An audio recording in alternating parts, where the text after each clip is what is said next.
հերիք եղավ, բոլ եղավ, իսկականից սրա համար են ասում, էլի։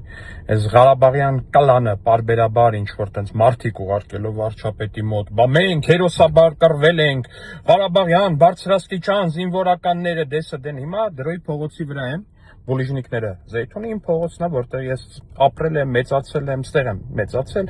ապրում եմ 5 հարկանի շենքում, կառուցված երևի դեռ Ստալինյան ժամանակներում, 40 քառակուսի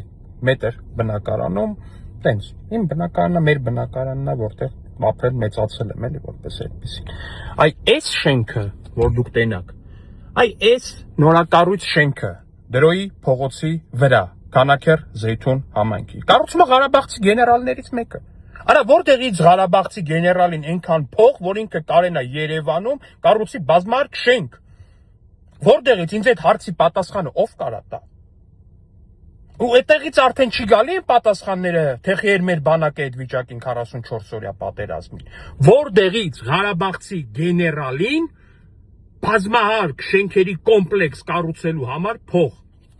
Ով կասի ինձ։ Ով կտա այդ հարցի պատասխանը։ Մենք հերոսաբար, դուք հերոսաբար լափել եք մենակ, լափել եք փողերը մեր բանակների ու լափել եք նաև մեր երեխեքի կյանքը։